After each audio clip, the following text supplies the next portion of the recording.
Kia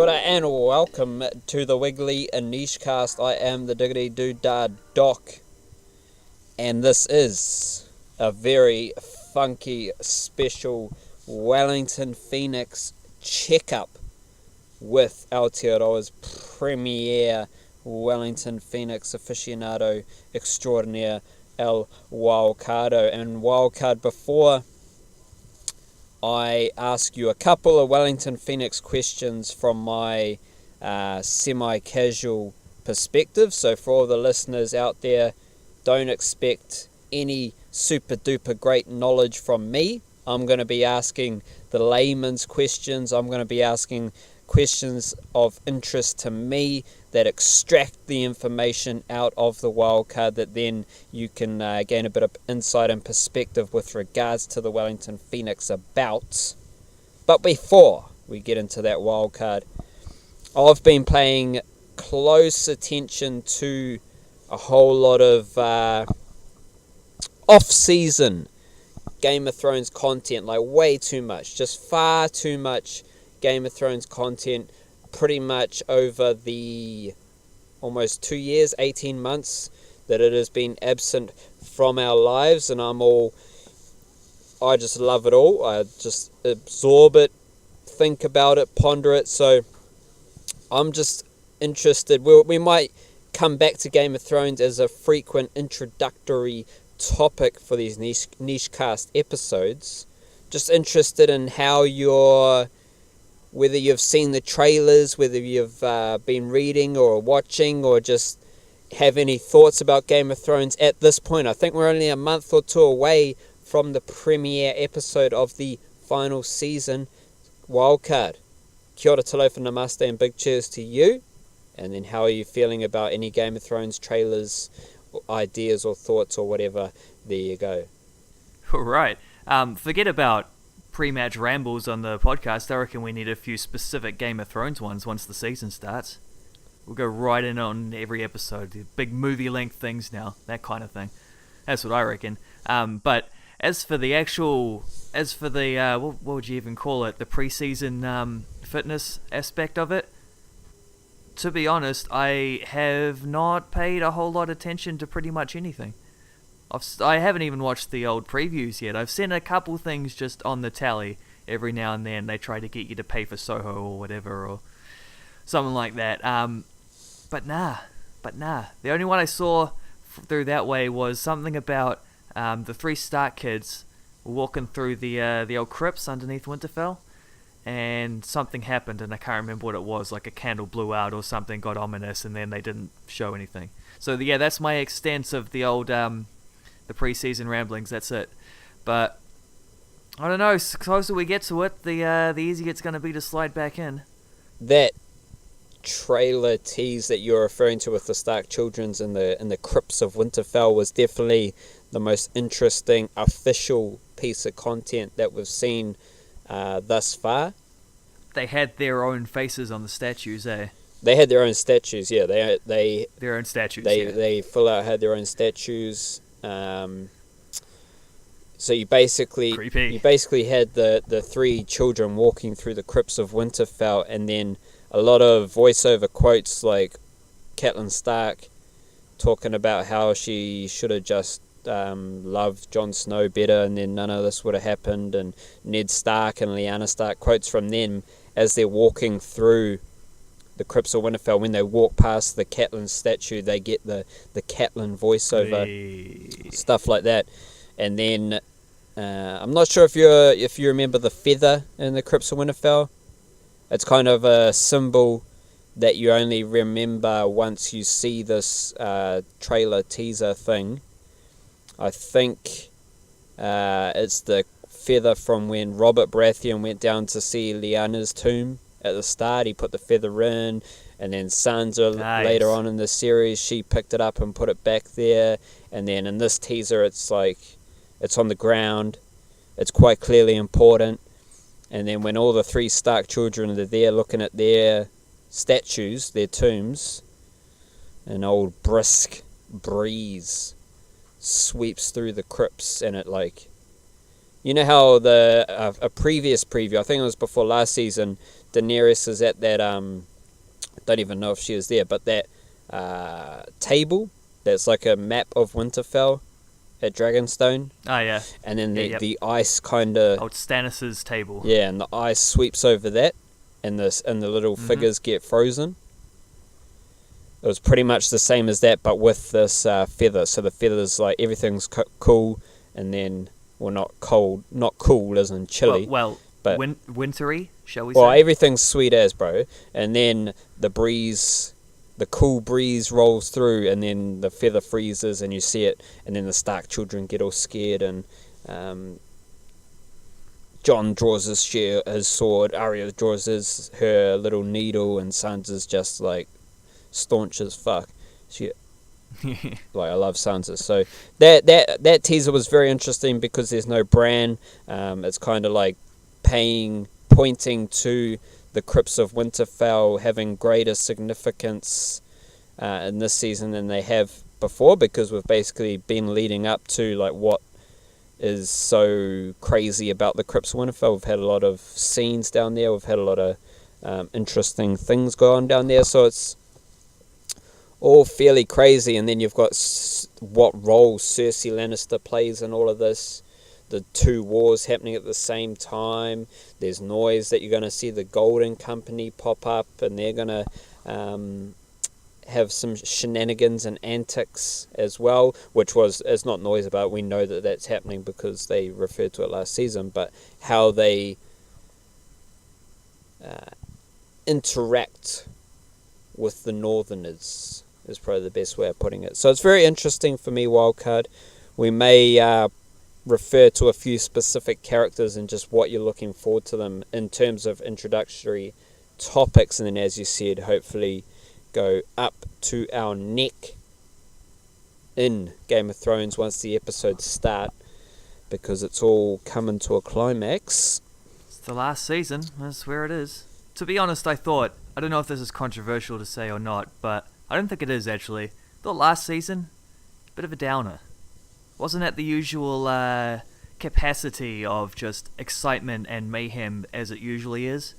And I'm willing to believe that rather than the show just having been around a long time and easing off in standards, I think it's a little bit more to do with making sure the chess pieces are all in the right place for this final season. Just setting things up and perhaps losing a bit of the suspense in the meantime, but in order to gain that suspense back this season. So pretty hyped. I think that idea of, putting everything in place for the last season is very important when you look back on last season. And I enjoyed it, but you take on a different perspective once you do have that seed of thought in your head of this is how they are setting up everything for the last dance. Wildcard, Wellington Phoenix. I'm just gonna, because I see you wrote about this in two parts, their most recent outing and a loss to Sydney FC. I see you've done your little dual stanza thingy-majig, and indeed, I'm gonna go straight to I'm going to just go hard and fast. On YouTube, on my subscription list, there was like the Mark Rudan press conference from the Wellington Phoenix. Wellington Phoenix, fantastic kind of YouTube content. They really are. They've really stepped it up this year. Yeah, they put a lot of effort into it. So I saw that the Rudan press conference came into my feed, my subscription list, and I was like, for some reason, I just had this urge to watch it, and I watched it and I was like, well, yeah, he's talking a lot of common sense here, but I didn't realize it was such a big deal until you had written about it. I was just like, well, he's just talking a whole lot of common sense. It was kind of weird that they took this game to Sydney. Yeah. I was just like, I was agreeing with a lot of the basic stuff that he was talking about, and I just didn't think it was a big drama. Well, not that you thought it was a big drama as well. I just didn't think it was anything of great significance until I had seen you write about it. And I just want to get the ball rolling here by saying that I actually really quite like Mark Rudan. So do I. I think he's great. Is that a weird thought? Am I being silly because the results haven't quite been here? Am I being silly because you kind of alluded to perhaps some ulterior motive to some of the comments in that press conference? How would you assess my surface level opinion of liking Mark Rudan? I just see him as a straight shooter. He's passionate. He's got high goals. He's got high aspirations, and he's out there to do a good job. Yeah, 100%.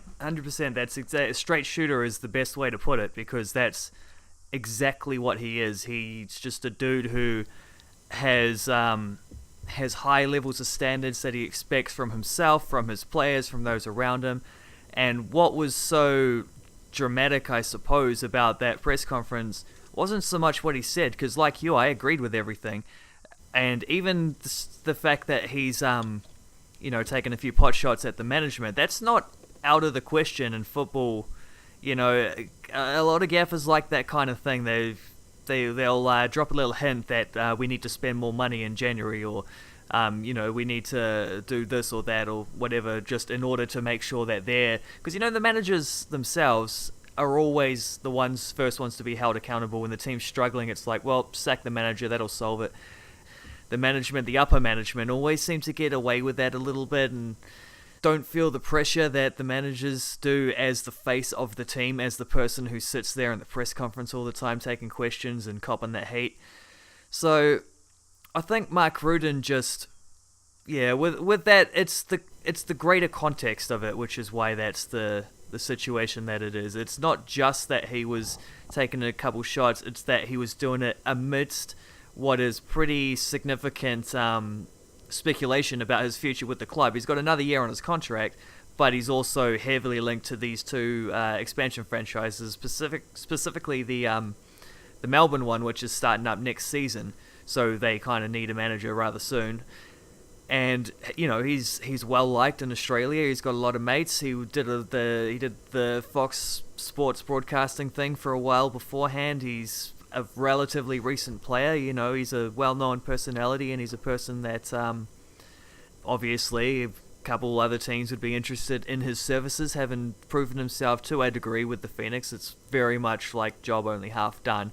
And yeah, as you kind of hinted at, results not quite recently what they were earlier on in the season. I just think it's odd timing for this whole thing, and it's bad timing from just a coincidental point of view, because they didn't pick this game to take it to Sydney at this time of the year because it would upset Mark Rudan at a time when that relationship is a little bit delicate, because right now he knows that he has options, and I think maybe the Phoenix management don't realize that they have options, and whether they do or not depends on how functional and capable they are at running this football club, which before Rudan didn't look like such a great thing. During Rudan, looks alright. But maybe that's a little more to do with Rudan than it is to do with the club management, and that's one of many issues that I have about this whole thing. As to whether you're entitled to just think Mark Rudan's a nice, good bloke, 100%. I think he just is. He's just an honest dude who's going to try to do the best job he can. And that involves having high standards, which he holds against himself. He holds against his players. Players absolutely love him for it because they've all bought into the whole thing. Anyone who didn't buy in didn't get signed. And that's where we're at now. That's why the Phoenix are doing well. But it also happens to be this situation that if the management taking the game over to Australia at a time when you kind of need those points, it's not exactly beneficial to the first team in terms of getting that result. And I think Mark Rudan just vented a little bit of steam, and the way it's built up, the timing of it, it's not ideal, Doc. It's not ideal, I'll say that. You said something interesting there when you said the Wellington Phoenix have options. So you before that you had said Mark Rudan has options, which is a it's very clear that he has options, and he's kind of, from my perspective, he's using those options as leverage. He's, as any, For sure. smart human being would do. But it's quite clear he does have options. But then you said Wellington Phoenix have options. I was just interested because my take on that was that those options are very different to the type of options Mark Rudan has, in the sense that the Wellington Phoenix have options with how they are dealing with not just specifically Mark Rudan's situation, but also the Wellington Phoenix at the moment. And one of those options was to take a game to Australia. Like those type of options with how they take the club forward. And whether those options or choices are going to lend themselves to not only keeping Mark Rudan at the Wellington Phoenix, but the success and sustained, maintained success of the club itself. So I don't know if you just want to expand on what you meant by the Wellington Phoenix having options, but I just think it's a interesting idea, considering what the Wellington Phoenix do right now and the choices they make with their options in a very general manner. They could have huge implications, not just with Mark Rudan, but the future of the club itself. Yeah, because we can't forget that the whole license thing hasn't exactly been sorted. There's been positive developments with the clubs getting more control about how things go in the future, which means less influence from the FFA, who were very happy to scapegoat the Phoenix for a while there. But that's not exactly sorted. I think they should be okay. I've always kind of felt that it's just hard to... Maybe it's just because it's a weird thing to imagine that this club is there and then it won't be there in a couple years for no massive fault of their own. So I don't know. I'm not sure I ever took that idea completely seriously, but I was prepared for a press conference one day that said, look, we're going to try for 2 more seasons, and then after that, not worth it. But, thankfully it hasn't come to that, and very, very notably, earlier last week, Louis Fenton re-signed for a couple years, which takes him beyond one season beyond what the current Wellington Phoenix license is. And maybe that's just a little bit of blustering. I don't know if they'd have to pay him out if the club folded or whatever, but I choose to see that as a promising sign. As to what I mean by the Phoenix having options, that's just specifically regarding Mark Rudan's future, because Mark Rudan, we know his options. He could leave the club, get another job. He can do that. He has that offer on the table, most likely, if he's willing to take it and if he thinks he can get out of this job. Whether he actually wants to leave, I'm skeptical about that. I think he's just a person who doesn't want to close doors or burn bridges before he has to, and I believe he's the kind of guy who sets his mind to a task and says, I'm going to see this all the way through to the end, and that's why right now he is only focused entirely, the absolute maximum of his concentration right now is on this season with the Wellington Phoenix, on the next game, on the game after that, on going as far as they can this year, and then you deal with next year when it comes, which is a good way to live, stay in the moment, be mindful of your present circumstances, and don't fret about the future, because the future takes care of itself, as we know, Doc. At the same time, I would just like to point out that they have won 1 game of their last 7. They had a great unbeaten streak. They've got themselves into a nice position where, with a relatively fortuitous run of fixtures leading into the rest of the season, they should probably make the semis. At least if they don't make the playoffs, then it's going to be their own fault. They're not going to deserve to, because it'll mean they've been losing to teams around them in that same sort of situation. So, fair enough. The table's going to end up where the table deserves to end up. No one gets where they are accidentally. But they are still very much in their dogfight. They're only 6th out of 10. It's not like they're not even in the top half of the table. A lot of what, the goodwill that they've developed this season has come from Mark Rudan being, as everyone can tell, just a good, honest, decent, hard-working chap who's not going to cut corners and is going to do the very best he can. And he's got a lot of players who are doing that too. A lot of players who like to fight against adversity, who like to really get stuck in the challenge and just go that extra, like, you do all the little 1%ers and that kind of thing. It's a great way to turn a team around. I mean, you could say similar things about what Stephen Kearney's done with the Warriors in the NRL. But I'm not, like, I mean, at the moment, I'm just watching a team that's been figured out a little bit by the other teams in the A-League, and they've stopped guys like Roy Krishna getting in behind the defense a lot more, and they're not scoring a whole lot of goals, and all the setup around the first team, the attitude of the players, all of that kind of thing is absolutely spot on. That's like Mark Rudan perfection. And from where he's taken the team from, where they were a team with no confidence, with a team like that didn't seem to have a lot of cohesion between the players, it's just all like completely flipped on its flipped on the 180. But tactically, there is room to improve, and I see this a lot in European football, where one manager comes in, does a job, takes a team to a certain point, shapes the squad in a way, but can't take them further. Another manager comes in and does that.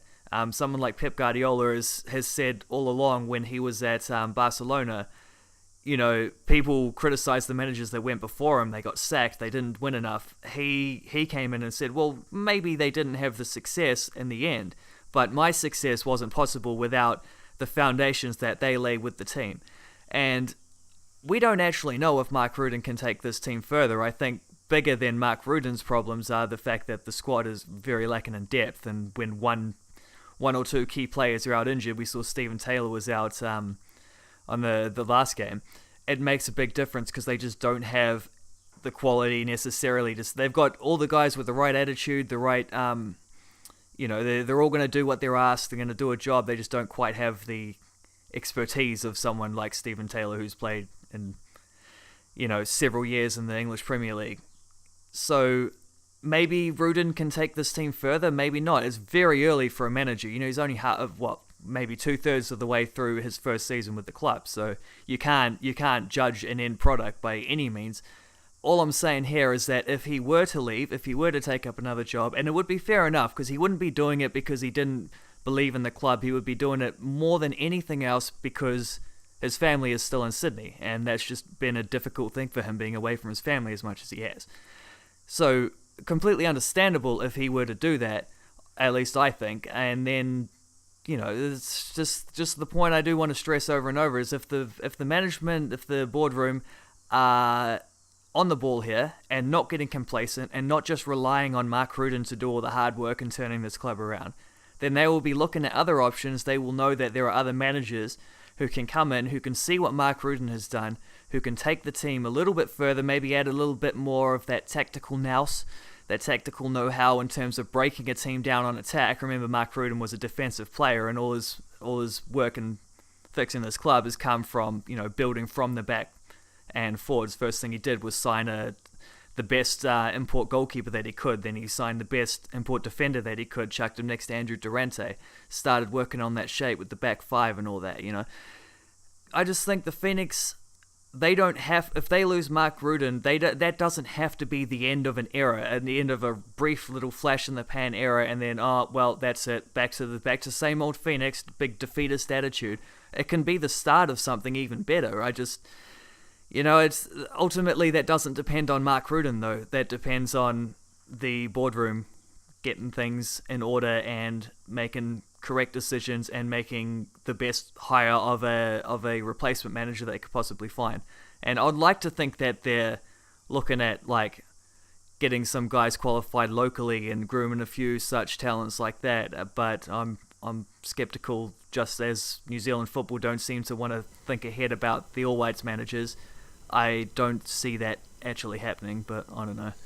It's options though. There are options. It's bloody interesting you just mentioned New Zealand football, because the whole time you're talking, I was thinking of how I'm going to set up this final 5 to 10 minutes of the newscast episode on the Wellington Phoenix, and we will move into some specific player and perhaps stylistic elements of the team, but I just want to go back to what you were saying about Mark Rudan. The thing that stands out for me, mainly from that press conference, was my belief that Mark Rudan is as passionate about Kiwi football as anyone else in Aotearoa at this point in time who isn't a player. Mark Rudan, he's in different kind of areas. He has talked about the need for growth and striving for something better, starting with the Wellington Phoenix, but reaching out throughout New Zealand.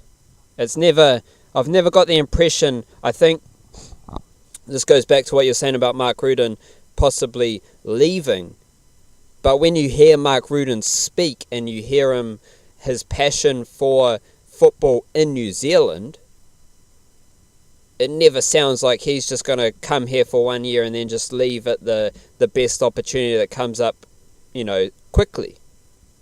Because the way he thinks and the way he portrays those thoughts is, far more deep-rooted than just leaving after one season would suggest. And it's just, I find it interesting that he's talking about big crowds in Auckland. He's talking about building the Wellington Phoenix up and then taking the rest of football in New Zealand with the growth and any success of the Wellington Phoenix.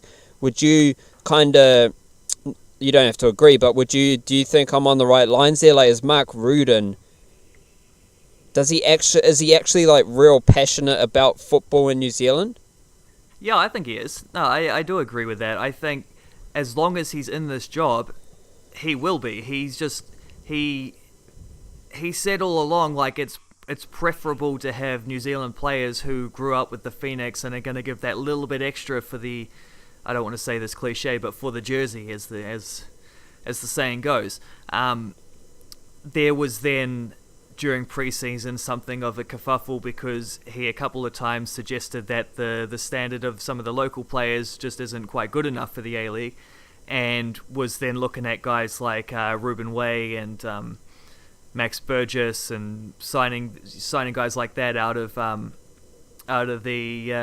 National Premier League in Australia, as opposed to looking at Premiership players. Although he did trial a lot of them, he just didn't sign a lot of them.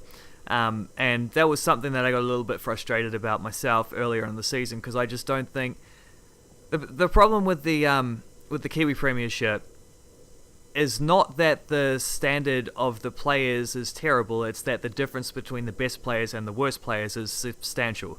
So the best players are, I think, good enough to play for the A-League. Slight problem with that is that a lot of the best players are, currently I would argue the two best players in the Premiership are both from Papua New Guinea, and Tommy Simi and David Brown. So obviously not an option for the Phoenix unless they clear another import spot. But, that's just all by the by. I don't think that was ever a case of Mark Rudan saying, I prefer to have Australian battlers over New Zealand battlers. It was, and since then we've seen he's signed Justin Gully. So, there's one more to, chuck in the positive tally. I think it was always just a case of, here is a guy who wants to do everything he can to win. He was going to do the absolute best he can to make this team successful because this is the job he took. And when he takes a job, he's all in. And all in means, in his case, all in. Like, everything about...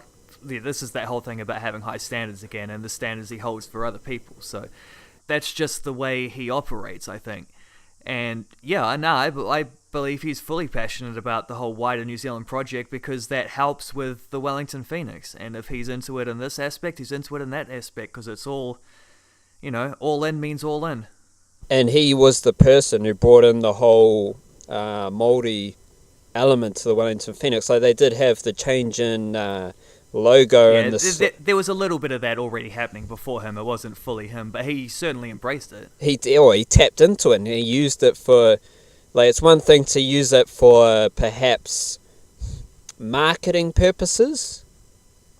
Mark Rudan channeled it for performance purposes. There you go. Which is a huge move for an Australian coach coming into the Wellington Phoenix. Like, that is, to me, that speaks of his passion for sport and respect for the job he has taken on. That speaks the highest of that. Now, I think the best way to kind of get into the individuals and specifics on the field, the best way at this point, and probably the fastest way, is if I mention names, if I mention players, and you just come at me with a kind of hard and fast description of their season thus far.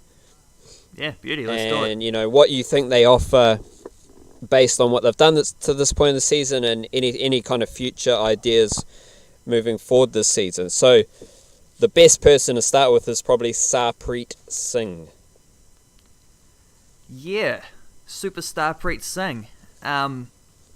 He had a game, I can't remember who it was against, it might have been Western Sydney. He had a game where he was absolutely 10 out of 10 perfect. It was either late last year or early January this year. And it was like, this dude is such like an incendiary talent. How could they possibly even keep him beyond a few years when you see him playing like that? But then you also see him playing a lot and just sort of drifting through games elsewhere. And I think his issue is consistency. And you look at a player who's maybe he's a tough little bugger, but he is like he's not big. He's going to be able to get pushed off the ball by some of those, bulky ass Aussie defenders. He I don't know. I think it's great that he's playing a lot, and it's great that he's playing a lot under a manager who's going to hold him accountable now and then. I think the issue with the Phoenix is that they don't have another player who can play in that creative position. Mitch Nichols was the other guy. And they released him because he very clearly, gave up on the old situation. And Mark Rudan, if you're not all in like he's all in, then you're all out. And I guess Mitch Nichols got dismissed for that reason. Sarpreet Singh, I think we've got to the point where maybe, like, for a long time he was on the fringes waiting for his opportunity, and it was like the sort of cool thing to say from a Phoenix fan to show that you're in deep with the club would be to say, well, you know what I think, they should give Sarpreet Singh a go. And then they did give Sarpreet Singh a go, and he scored a few goals. I'd like to see him shooting a lot more. I'd like to see him taking a few more risks and, just going for some of those 50-50 balls and just trying to break a defense, because at the moment the Phoenix needs some kind of that magic that he can offer.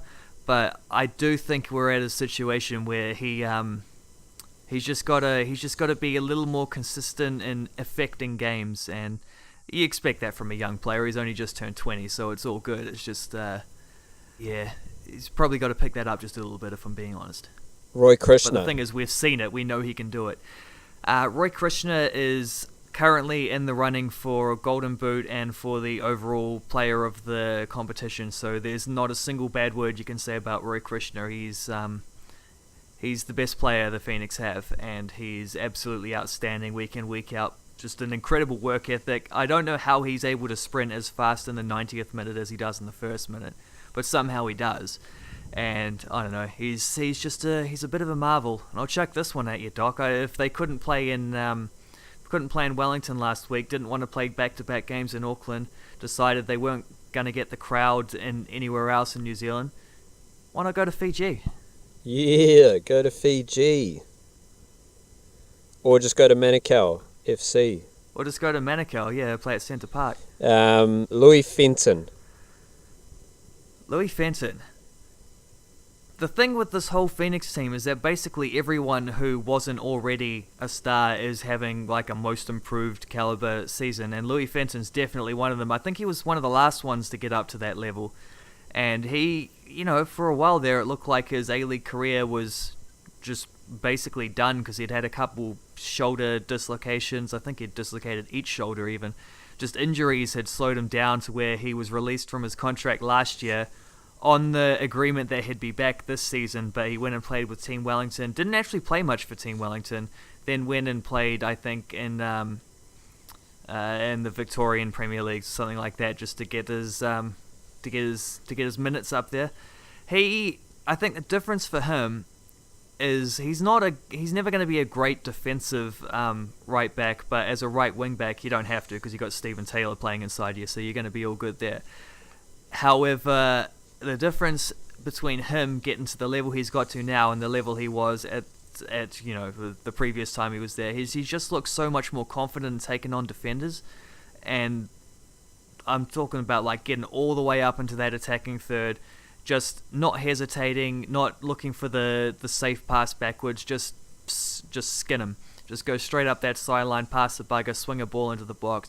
He's just playing aggressive, and he scored a couple goals this season. I've been one of many players who's just in the top tier of like impressive for the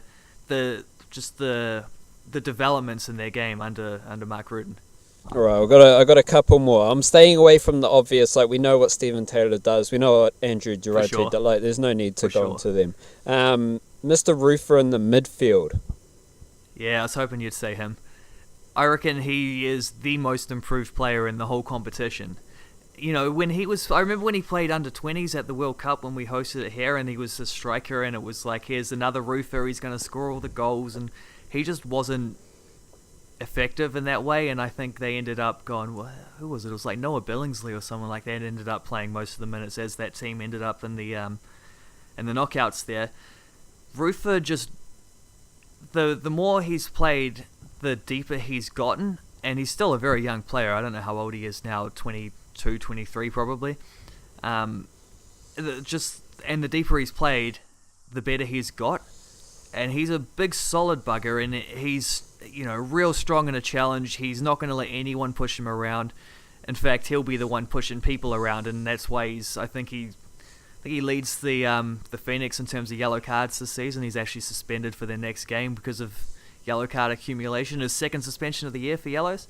And I love that. I love that they've figured out a way to just... This dude did not even have a contract in preseason. He had to trial in order to earn his next contract. Like, he had to trial for a job he already had.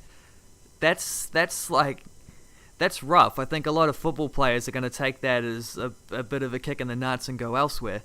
He just knuckled down, nailed on that starting defensive midfield role, and he's been pretty bloody excellent at it. Not the greatest passer, but he's next to Mandy, who is a very good passer, and Roof has gotten steadily better at his distribution over the season. I just love the way he just steps across a defender and wins the ball, just shrugs a bugger off. I've loved seeing that from a young Kiwi player. Like, he's feisty, He's got a scrappiness to him that it always helps to have in the midfield. Really, really suitable for a manager like Rudan as well, because of what he's asking the guys to do. Last one is, you can take your pick between, I don't know, I'm going to refer to them both as single name players, partly because I don't know Sheridan's first name, and then Mendy is Killian Sheridan, and then you got old Mendy Pants.